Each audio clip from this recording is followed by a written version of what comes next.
शुरुआत करते हैं न्यूज पथ के सफर की। सबसे पहले ऐसी तस्वीरें जिनका जिक्र सरेरा है। ये तस्वीरें सुर्खियों में भी हैं और सोशल मीडिया पर भी। इनसे आपका बाखबर होना जरूरी है क्योंकि चौराहे पर इन्हीं की चर्चा है। चर्चा पिता और बेटी की एक ही पद पर नियुक्ति की भी हो रही है। मध्य प्रदेश के बैतूल में नए साल पर जन्मी बच्चियों का जिला अस्पताल में अनोखे तरीके से स्वागत हुआ। दरअसल उन्हें रामलला के सोने चांदी के लॉकेट तोहफे में दिए गए। इस दौरान उनकी आरती भी उतारी गई, साथ ही उनकी मां का भी सम्मान किया गया। ये पहल वहां के कुछ समाज सेवियों ने की। इस मौके पर उन्होंने बेटी बचाओ और बेटी पढ़ाओ का संदेश भी दिया। ओडिशा के जगन्नाथ मंदिर में श्रद्धालुओं के लिए नया ड्रेस कोड लागू किया गया। अब वहां निकर, फटी जींस और स्कर्ट जैसे कपड़े पहनकर आने पर रोक लगा दी गई। इसके साथ ही मंदिर परिसर में गुटखा और पान खाने पर भी पाबंदी होगी। साथ ही प्लास्टिक और पॉलिथीन के इस्तेमाल पर भी वहां बैन लगा दिया गया। मंदिर प्रबंधन ने साफ किया कि श्रद्धालुओं को शालीन कपड़ों में ही एंट्री दी जाएगी। यूपी के सुल्तानपुर में सेना के रिटायर्ड जवान ने अपनी बेटी के साथ लेखपाल की परीक्षा पास कर ली। इस तरह दोनों का एक साथ इस पद पर चयन हुआ। इस दोहरी खुशखबरी से परिवार बेहद खुश है। रविंद्र त्रिपाठी साल 2019 में सेना से रिटायर हुए थे। इसके बाद उन्होंने अपनी बेटी प्रिया के साथ पढ़ाई शुरू कर दी। फिर दोनों ने कोर्स करने के बाद उत्तर प्रदेश अधीनस्थ सेवा चयन आयोग की ओर से करवाई गई राजस्व लेखपाल की परीक्षा दी, जिसमें उन्हें सफलता हासिल हुई। दिल्ली में होने वाले गणतंत्र दिवस समारोह के लिए तैयारियां तेज हो गई। सुबह कर्तव्य पथ पर जवान रिहर्सल में जुटे नजर आए। बढ़ती सर्दी के बावजूद जवानों के हौसले में कोई कमी नहीं दिख रही है। जापान के टोक्यो में हानेडा एयरपोर्ट पर एक विमान में आग लग गई। इस विमान में हादसे के समय 350 से ज्यादा यात्री सवार थे। वैसे इस घटना से जुड़ा वीडियो भी सामने आया। इसमें विमान से आग की लपटें निकलती दिखीं। इस विमान की टक्कर कोस्ट गार्ड के एयरक्राफ्ट से हुई थी, जो कि भूकंप के बाद राहत सामग्री लेकर जा रहा था। जिंदगी का सफर सुहाना हो, इसके लिए सावधान रहना जरूरी है। रोजमर्रा की आपाधापी में कुछ देर बैठकर सोचना समझना भी जरूरी है कि आपके आसपास क्या हो रहा है और जो कुछ भी हो रहा है उससे हमारी जिंदगी, हमारा परिवार कैसे प्रभावित हो सकता है। इसीलिए हॉर्न बजाकर बाखबर करने वाली खबर जरूरी हो जाती है। और आज की खबर अच्छी सेहत के लिए नींद की अहमियत से जुड़ी हुई है। अगर कोई गहरी नींद में हो तो अक्सर लोग ताना मार देते हैं कि देखो घोड़े बेचकर सोया हुआ है। लोग इस बात की भी तारीफ करते आपको मिल जाएंगे कि कोई सिर्फ 3 या फिर 4 घंटे सोता है। लेकिन नींद को लेकर ये नजरिया गलत है। सच्चाई ये है कि भरपूर और गहरी नींद का सेहत पर असर होता है। 7 या 8 घंटे की नींद से दिल, दिमाग और पूरा शरीर फिट रहता है। नई स्टडी ये बताती है कि कम नींद लेने वालों का काम भी प्रभावित होता है और उनकी सेहत पर भी इसका असर होता है। इसलिए जरूरी है कि कम नींद के नुकसान पर हॉर्न बजाया जाए।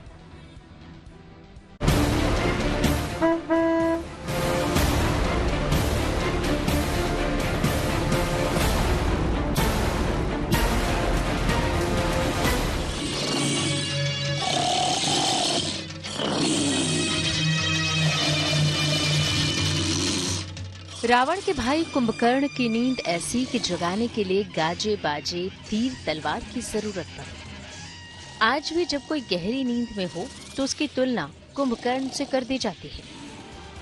कई बार भरपूर नींद लेने वालों को ताने भी सुनने पड़ते हैं और तो और घर के बड़े बुजुर्ग फटकार भी लगाते हैं। लेकिन सच्चाई ये है कि अच्छी सेहत के लिए गहरी नींद बेहद जरूरी है। कम से कम सोना कोई बहादुरी नहीं बल्कि सेहत के साथ खिलवाड़ है। कुछ दिन पहले प्रधानमंत्री मोदी के साथ मन की बात कार्यक्रम में भी अच्छी सेहत के लिए 7 घंटे की नींद को जरूरी बताया गया। The most important fitness tip is to get a good night's sleep. Do not start sleeping for 4 and 5 hours a night. I think 7 or 8 is an absolute minimum. Healthy रहे, फिट रहे। 2024 की शुरुआत करने के लिए आपके पास अपनी फिटनेस से बड़ा संकल्प और क्या होगा। जानकार मानते हैं कि अगर नींद की कमी है तो उसका मेंटल और फिजिकल हेल्थ पर असर पड़ना तय है। इसलिए जरूरी है कि नींद के मामले में होने वाली लापरवाही पर हॉर्न बजाया जाए। सबसे पहले आपको बताते हैं कि नींद को लेकर एक नई स्टडी क्या बताती है। अमेरिका की इस स्टडी के मुताबिक कम सोने वाले बच्चों का स्कूल में प्रदर्शन कमतर होता है। इसी तरह एडल्ट्स अपने दफ्तर में कमजोर प्रदर्शन करते हैं। स्टडी के मुताबिक कम सोने वाले ड्राइवर्स के एक्सीडेंट करने की आशंका ज्यादा होती है। असल में नींद के दौरान हार्ट बीट, ब्लड प्रेशर और नर्वस सिस्टम स्लो हो जाता है। सांस की दर भी धीमी हो जाती है। कह सकते हैं कि पूरा शरीर आराम की स्थिति में होता है और इस तरह वो अगले दिन के लिए तैयार होता है। दिन भर जो कुछ किया, सीखा, सोचा, वो सभी नींद के दौरान याददाश्त का हिस्सा बन जाता है, यानी बात याद रह जाती है।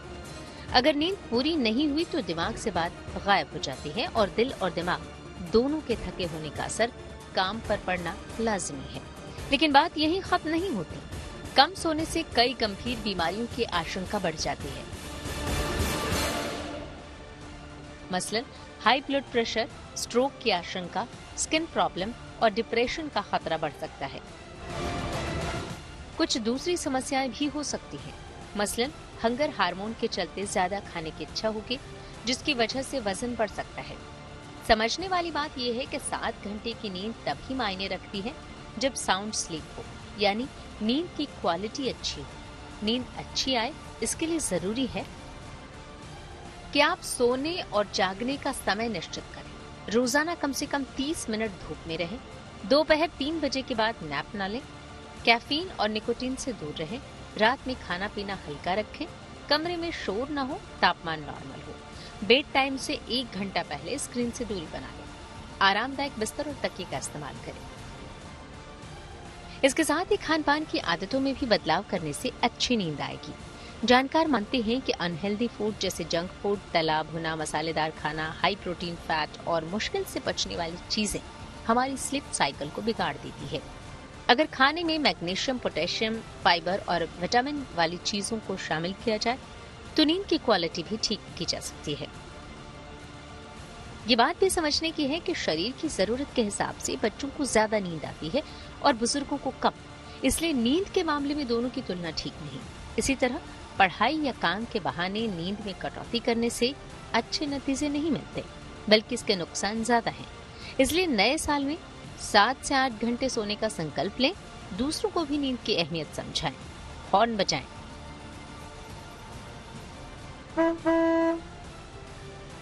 Bureau report, good news today.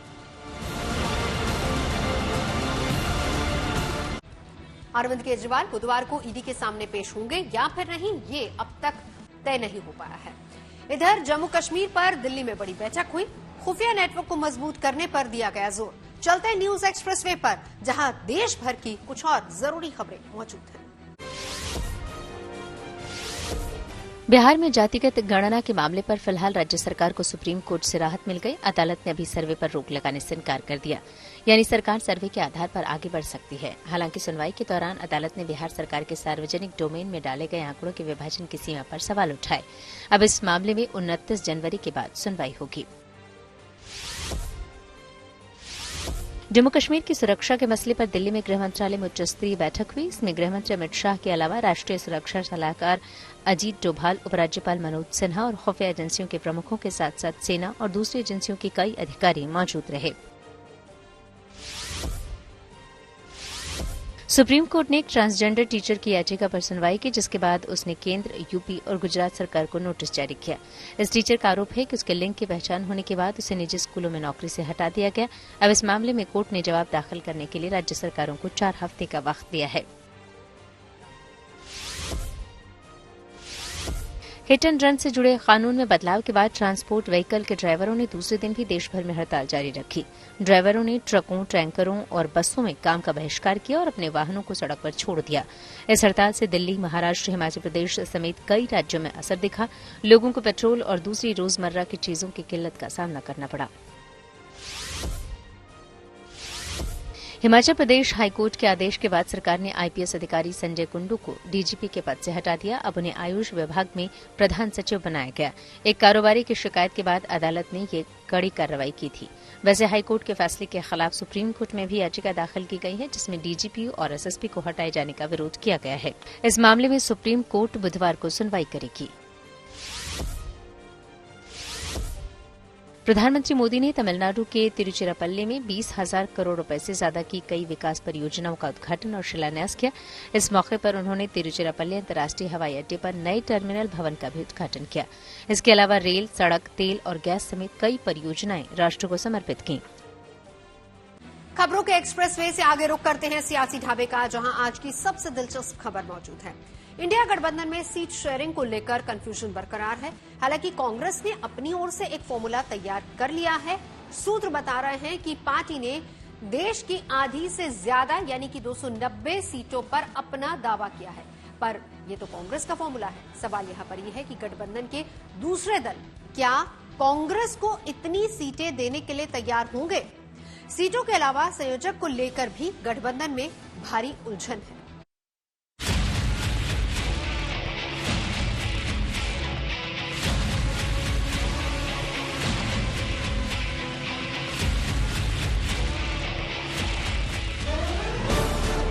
इकतीस दिसंबर की तारीख गुजर गई। इंडिया गठबंधन में सीट बंटवारे का इंतजार जस का तस रहा। हालांकि मंथन जारी है, पर क्या करें, लेन देन की समस्या भी तो भारी है। कांग्रेस ने कहने को कह दिया कि बंद मुंह और बड़े मन से सीट शेयरिंग हो जाएगी, पर अभी भी सवाल है कि गठबंधन की गाड़ी कैसे आगे जाएगी। इंडिया की मीटिंग 19 तारीख को हुई थी दिल्ली में। उसी वक्त मेरे साथ संजय जी भी थे, हमने खड़गे साहब से बात की है, राहुल जी से बात की है, और ये तय हुआ है कि जो भी कुछ बात करनी है हम दिल्ली में करेंगे। और इसीलिए आज तक किसी ने ऊपर से उनके जो शीर्ष नेता है उनके यहाँ से कोई ऐसा संदेश आया नहीं कि ऐसे होगा वैसे होगा। और इसमें कोई किसी को कुछ कहना है कहने दो, हमारी ओर से उसके ऊपर कोई टीका टिप्पणी नहीं। इरादे अपनी जगह हैं, सच्चाई अपनी जगह। सीटों को लेकर अपने अपने दावे हैं। कांग्रेस को ही लीजिए, सूत्र बता रहे हैं कि पार्टी अकेले 290 सीटों पर चुनाव लड़ने की तैयारी में है। 2019 में जो सीटें जीती थीं और जिन पर पार्टी दूसरे नंबर पर रही, ऐसी सभी सीटों पर कांग्रेस दावा कर सकती है।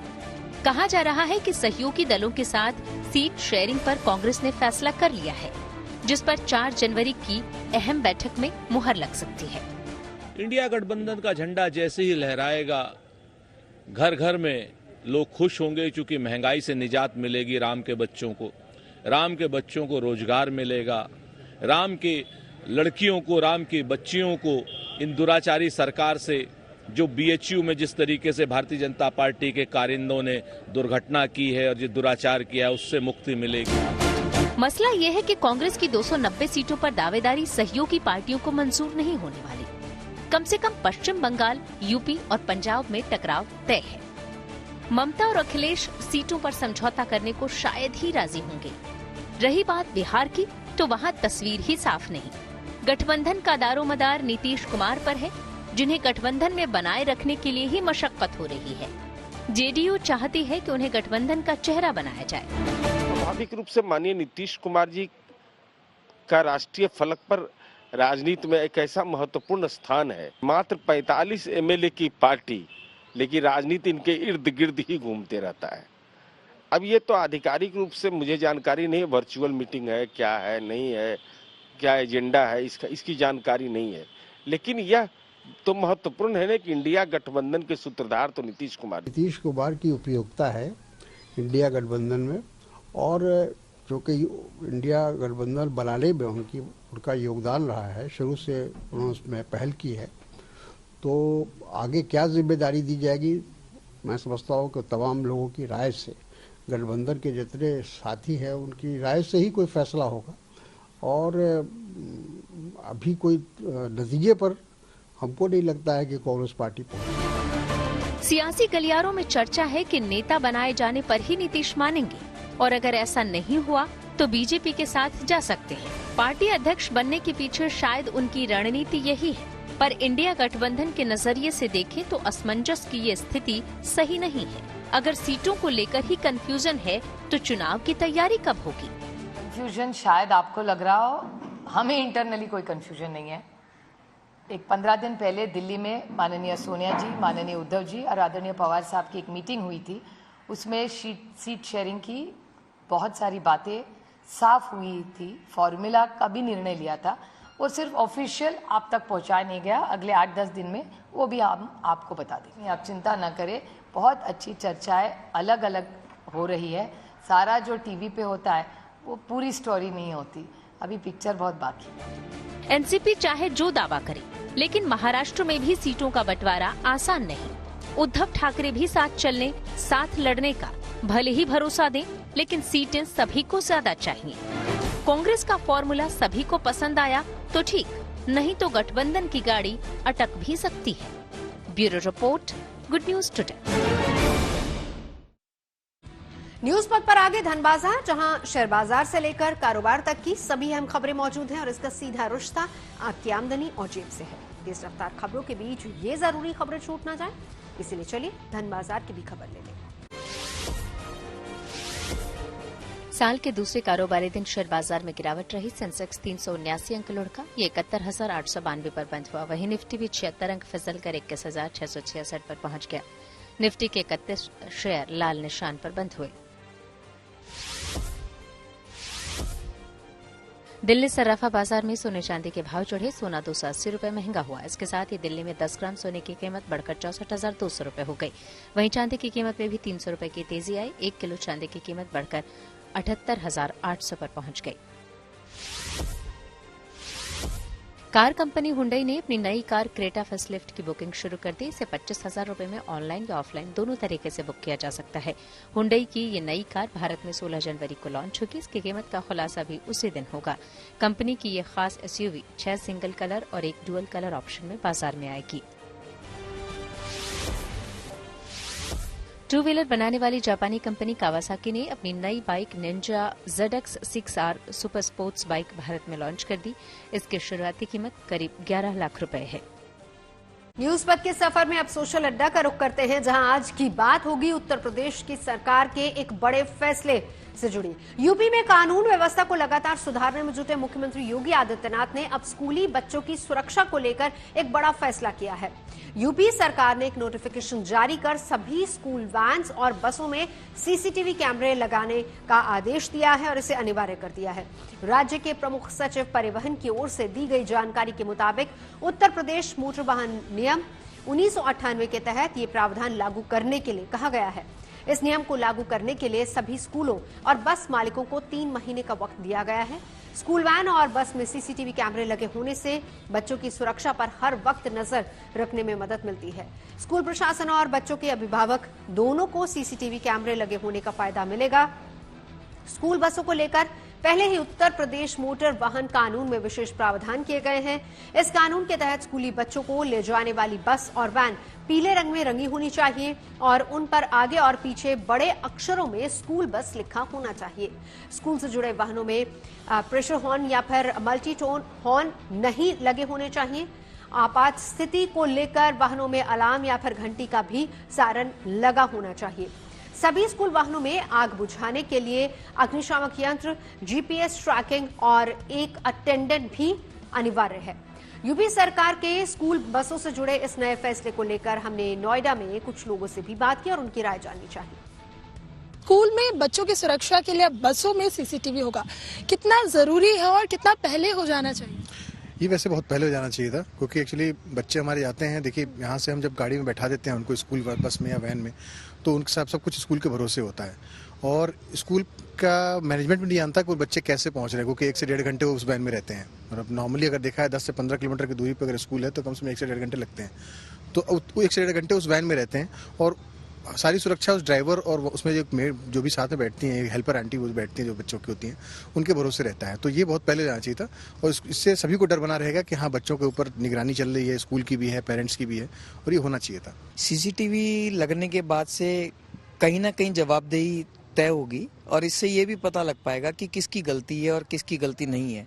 हम दोषारोपण जो करते हैं कि सामने वाले की गलती थी या हमारी गलती थी, उन सब चीज़ों में कहीं ना कहीं किसी की जवाबदेही रहेगी और ये सरकार का एक अच्छा डिसीजन है जिसको हमें जल्द से जल्द फॉलो करना चाहिए। इसमें देर आए दुरुस्त आए वाली बात है, पर कहीं ना कहीं ये बहुत अच्छा डिसीजन है और इससे हमारे ही बच्चे सुरक्षित होंगे। ये हमें इसमें सभी को बढ़ चढ़ के सहयोग भी करना चाहिए और स्कूल से निवेदन भी करना चाहिए कि वो इसे जल्द से जल्द फॉलो कराएं। हाँ सही बात है। अगर कैमरा लगा हुआ, जीपीएस लगा होगा तो हम अपने अगर एक्सेस दे तो हम अपने मोबाइल पे भी देख सकते हैं उसको, और ट्रैक भी हो सकता है। तो इससे क्या होगा कि जो हमारी टेंशन है या जिस तरह की हमें चिंता रहती है वो बिल्कुल एक फ्री माइंड हो जाएंगे। तो ये बहुत अच्छा डिसीजन है, जैसे भाई साहब ने कहा देर है दुरुस्त है, तो मुझको लगता है ये बहुत अच्छा कदम है, सरकार को जल्द से जल्द करना चाहिए। हमारे संविधान में सारे रूल्स बड़े अच्छे हैं और सरकार उनको फॉलो करती है हाफ हार्टेड। अगर हम उसको फॉलो करेंगे तो कोई प्रॉब्लम नहीं है। मेरे हिसाब से ये बड़ा अच्छा कदम है सरकार का, और स्कूलों को भी इसको समझना चाहिए कि हम अपने बच्चा है जो आपके यहाँ पे भेज रहे हैं 10 घंटे के लिए या 5 घंटे के लिए या वो 5 मिनट के लिए भी, हम घरों में भी कैमरा लगवा रहे हैं, सब जगह कैमरे हैं, वो सेफ्टी के लिए और कुछ नहीं है। और अगर वो सेफ्टी रहेगी, स्कूलों के लिए भी ये बड़ा अच्छा रीज़न है कि कैमरा होगा तो उनकी भी थोड़ी सी रिस्पॉन्सिबिलिटी कम होगी कि भाई कैमरे में रिकॉर्डिंग देखी जा सकती है और पता चल जाएगा कौन डिफॉल्टर है कौन क्या है। बहुत ज़्यादा पेरेंट्स को इससे आराम होगा और बच्चों की सेफ्टी रहेगी, इससे हमें मतलब टेंशन खत्म हो जाएगी हमारी, और बहुत अच्छा सरकार ये डिसीजन ले रही है। क्या खेल और भक्ति का कोई मेल हो सकता है? क्या आस्था और एडवेंचर के बीच कोई कनेक्शन हो सकता है? प्रयागराज की एथलीट अनामिका शर्मा को राम नाम की भक्ति और शक्ति ने आसमान का सीना चीरने का हौसला दिया, और इस स्काई डाइवर ने बैंकॉक में 13,000 फीट की ऊंचाई से छलांग लगाकर आसमान में राम भक्ति का अनूठा अध्याय लिख दिया।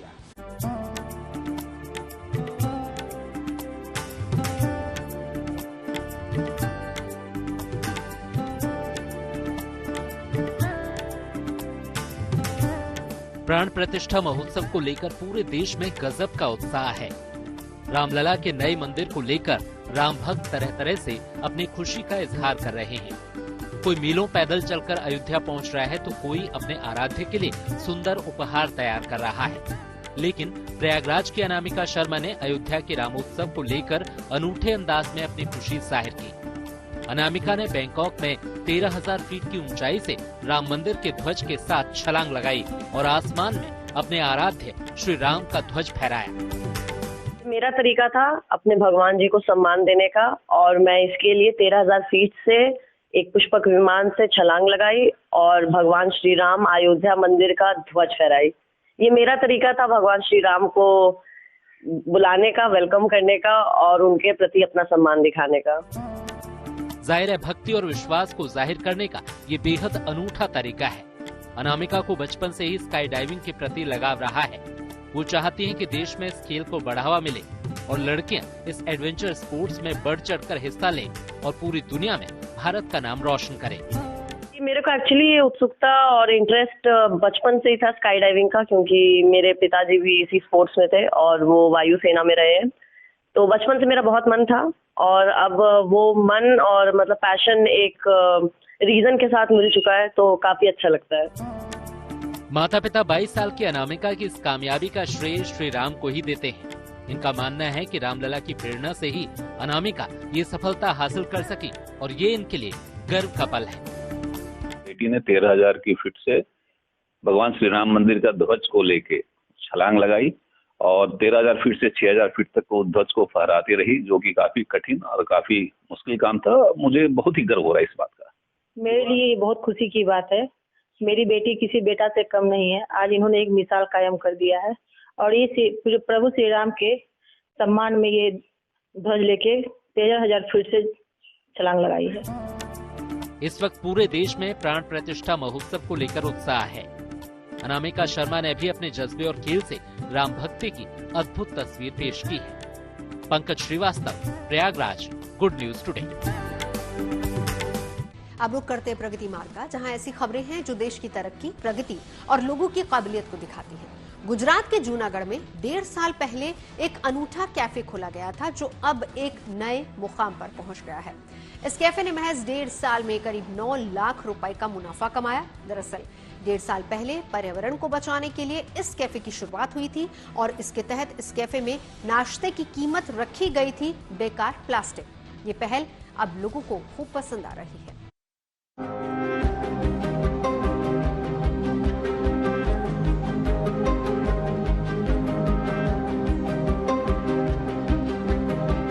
जूनागढ़ का प्राकृतिक प्लास्टिक कैफे बदलाव की एक ऐसी सोच जो अब रंग ला रही है।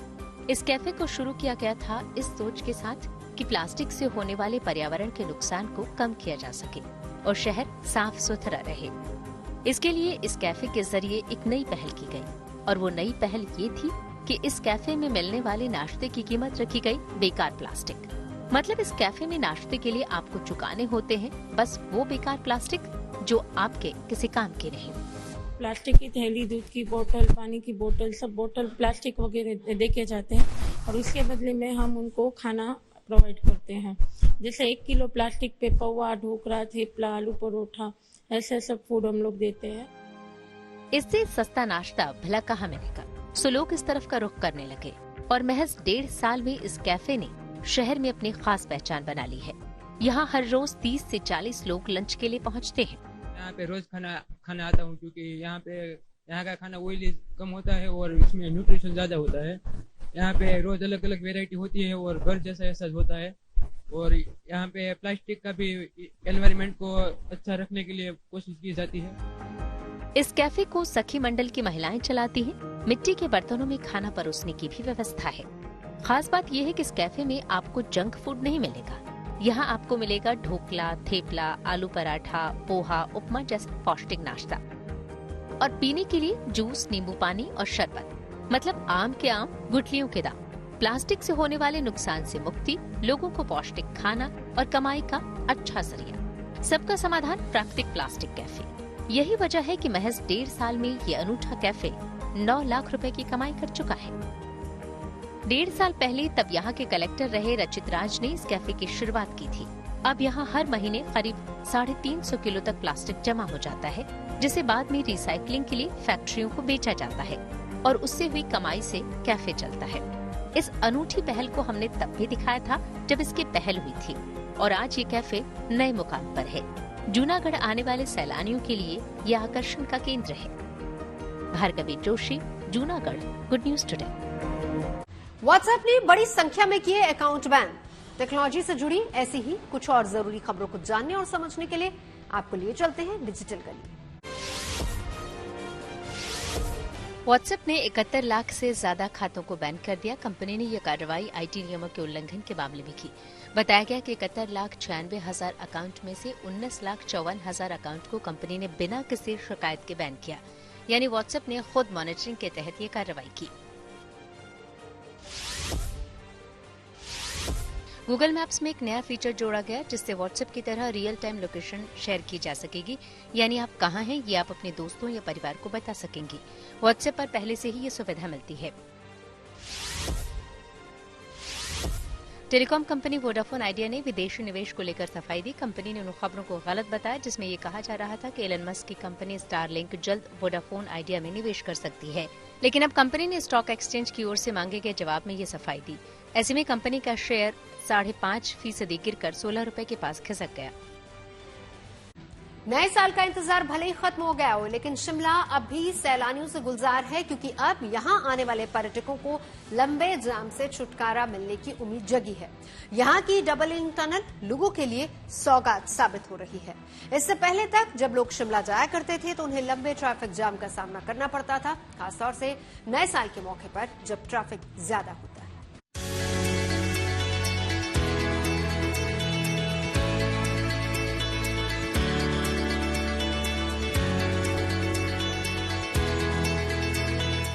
पहाड़ों की खूबसूरती ने अरमानों को उड़ान दी और शिमला सैलानियों से गुलजार हो गया। नए साल से पहले भले ही शिमला तक जाने वाले रास्तों पर गाड़ियों की लंबी कतारें दिखाई देती हों, लेकिन अब ये बीते जमाने की बात हो चुकी है क्योंकि शिमला को ऊपरी इलाकों से जोड़ने वाली ढल्ली टनल अब पूरी तरह तैयार है। राजधानी शिमला में लगभग 171 साल के बाद शिमला का जो गेटवे है, जहां से जो पर्यटक है वो अपर हिमाचल यानी कि ठियोग, नारकंडा या फिर किन्नौर की तरफ जाते हैं, उसके लिए 155 मीटर लंबी टनल है वो बनाई गई है। बिल्कुल आधुनिक तकनीक से इस टनल का निर्माण किया गया है। फिलहाल आप देख सकते हैं कि लगभग 155 मीटर ये टनल है और 2 वे ये टनल है। नया साल भले ही बीत गया हो, लेकिन सैलानियों का ना तो जोश कम हुआ है और ना ही उत्साह। हसीन वादियों का आनंद लेने हजारों पर्यटक अब भी शिमला का रुख कर रहे हैं। ऐसे में शिमला जाने वालों के लिए राहत की खबर है। अब ना तो आपको जाम का सामना करना पड़ेगा और ना ही गाड़ियों की लंबी कतारें लगेंगी, क्योंकि शिमला से ऊपर जाने के लिए अब ये डबल लेन टनल पूरी तरह तैयार है। फायदा है कि डबल लेन है, इसमें आने जाने का काफी सुविधा इसमें लोगों को भी होगी, क्योंकि शिमला में टूरिस्ट सीजन में बहुत गाड़ियां भी आती हैं, बहुत ज्यादा आता है। लेकिन मैं ये नहीं कहूंगा कि इसका 100% बहुत फायदा हुआ है, लेकिन फिर भी इसके बढ़ने से बहुत राहत मिलेगी। करीब 171 साल बाद शिमला में नई डबल लेन टनल बनकर तैयार हो गई है। ये टनल शिमला को ऊपरी शिमला के साथ जोड़ती है। इससे पहले यहाँ साल 1852 में बनी सिंगल लेन टनल से ही आवाजाही होती रही है, लेकिन नई टनल बन जाने के बाद अब लोगों को ट्रैफिक जाम की समस्या से निजात मिलेगी। हम लोग अपर शिमला से बिलोंग करते हैं, तो आना जाना हमारा रहता है। तो जब हम सिंगल टनल था तो यहाँ काफी देर रुकना पड़ता था, जाम बहुत होता था, लेकिन अब बहुत सहूलियत इससे मिली है। पुरानी टनल में वन वे ट्रैफिक होता था, तो इस साइड से संजौली टू ढली अगर ट्रैफिक छोड़ा जाता था तो फिर ढली से संजौली के लिए ट्रैफिक सुरंग के परे रोकना पड़ता था। अब जाके ऐसा किया है कि दोनों तरफ को ट्रैफिक चल रहा है, और यहाँ पे जो 10-10 मिनट का हमारा जाम 10-15 मिनट लग जाते थे, अब हमारे को यहाँ पे गाड़ी रोकनी नहीं पड़ रही है। आधुनिक तकनीक से बनी इस टनल में सीसीटीवी कैमरे भी इंस्टॉल किए गए हैं। इसके अलावा लोगों की सुरक्षा को देखते हुए टनल में डिवाइडर भी लगाए गए हैं। लेकिन इस टनल की सबसे खास बात है इसकी दीवारें, जहां आपको हिमाचल की संस्कृति की झलक भी दिखेगी और खूबसूरत चित्रकारी भी।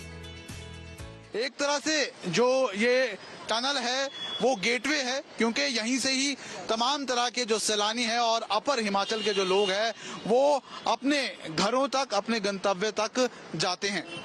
वीडियो जर्नलिस्ट गुंजीत कुमार के साथ ललित शर्मा, शिमला। ऑस्ट्रेलियाई क्रिकेटर डेविड वार्नर का क्रिकेट बैग गायब हो गया। खेल जगत की और खबरों को जानने के लिए रुक करते हैं खेल चक्कर का। टीम इंडिया और दक्षिण अफ्रीका के बीच बुधवार से दूसरा टेस्ट मैच खेला जाएगा। ये मैच केप टाउन में भारतीय समय के मुताबिक दोपहर 2 बजे से शुरू होगा। नए साल में ये भारत का पहला मैच है, लिहाजा टीम इंडिया सीरीज में वापसी करते हुए नए साल का शानदार आगाज करना चाहेगी। रेसलिंग फेडरेशन ऑफ इंडिया के अध्यक्ष संजय सिंह ने निलंबन का आदेश मानने से इनकार कर दिया। साथ ही कहा कि उनकी कार्यकारिणी ही नेशनल चैंपियनशिप करवाएगी। संजय सिंह ने आईओए की एडहॉक कमेटी को मानने से मना किया। इसके अलावा कहा कि वो जल्द अपनी कार्यकारिणी की बैठक बुलाएंगे। ऑस्ट्रेलियाई क्रिकेटर डेविड वार्नर का क्रिकेट बैग गायब हो गया, जिसमें उनकी डेब्यू के समय की कैप भी थी। इसकी जानकारी खुद वार्नर ने दी। उनके मुताबिक ये घटना मेलबर्न से सिडनी सामान भेजने के दौरान की है। वार्नर का कहना है कि उस बैग के अंदर उनकी बैगी ग्रीन कैप और उनकी बेटियों के दिए गिफ्ट थे। वार्नर ने अपील की कि जिस किसी को भी ये मिले वो इन्हें लौटा दे। ऑस्ट्रेलिया और पाकिस्तान के बीच बुधवार से तीसरा और आखिरी टेस्ट मैच खेला जाएगा। ये मैच भारतीय समय के मुताबिक सुबह 5 बजे से सिडनी में शुरू होगा। वैसे इस मुकाबले के बाद डेविड वार्नर और डीन एल्गर क्रिकेट को अलविदा कह देंगे। हालांकि वार्नर T20 में खेलते रहेंगे। महेंद्र सिंह धोनी और उनकी बेटी की तस्वीर सोशल मीडिया पर वायरल हो गई। इसमें जीवा अपने पिता धोनी को प्यार करती नजर आई। दावा है कि ये तस्वीर नए साल के सेलिब्रेशन की है। न्यूज बात में मेरे यानी नवजोत रंधावा के साथ अभी के लिए बस इतना ही, लेकिन आपको छोड़े जाते हैं राम धुन के साथ। जय जय जय जय हनुमान जी राम राम, जय जय जय जय हनुमान जी राम राम। सोने के सिंहासन पे बैठे मेरे राम जी, सोने के सिंहासन पे बैठे मेरे राम जी। चरणों में बैठे हनुमान जी राम राम, चरणों में बैठे हनुमान जी राम राम। केसर तिलक लगाए मेरे राम जी, केसर तिलक लगाए मेरे राम जी। लाल सिंदूर हनुमान जी राम राम, लाल सिंदूर हनुमान। जय जय जय जय हनुमान जी राम राम, जय जय जय जय हनुमान जी राम राम।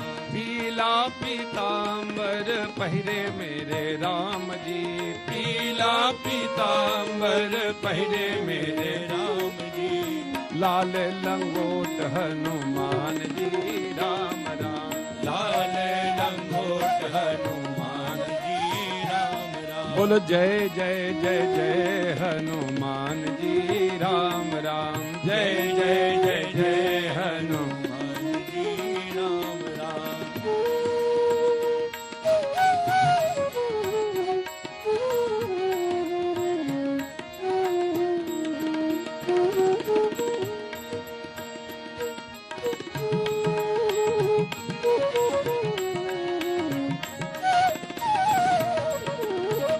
फल और मेवा खाएं मेरे राम जी, फल और मेवा खाएं मेरे राम जी।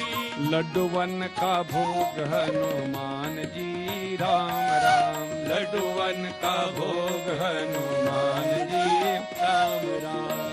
लड्डूवन का भोग हनुमान जी राम राम, लड्डूवन का भोग हनुमान जी राम राम। जय जय जय जय हनुमान जी राम राम, जय जय जय जय हनुमान जी राम राम।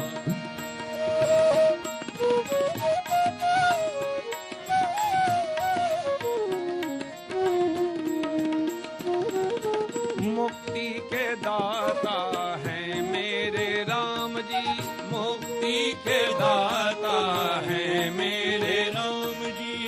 भक्ति के दाता हनुमान जी राम राम, भक्ति के दाता हनुमान जी राम राम। भक्ति के दाता हनुमान जी राम राम, भक्ति के दाता हनुमान जी राम राम। बोलो जय जय जय जय हनुमान जी राम राम, जय जय जय जय हनुमान जी राम राम।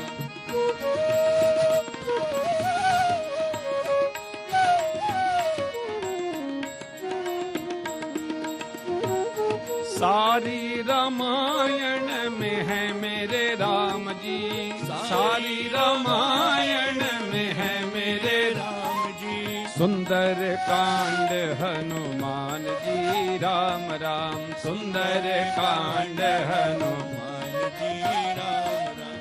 सुंदर कांड हनुमान जी राम राम, सुंदर कांड हनुमान जी राम राम।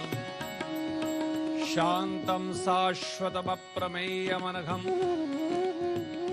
निर्वाण शांतिप्रदम् ब्रह्मा शंभु फणीन्द्र सैव्यमनिशम् वेदांत वेद्यं विभुम् रामाख्यं जगदीश्वरं सुरगुरुं माया मनुष्यं हरिं वन्देऽहं करुणाकरं रघुवरं भूपाल चूड़ामणिम्। नान्या स्पृहा रघुपते हृदये स्मदीये, सत्यं वदामि च भवान् अखिलन्तरात्मा। भक्तिं प्रयच्छ रघुपुङ्गवनिर्भरान् मे, कामादिदोषरहितं कुरु मानसं च।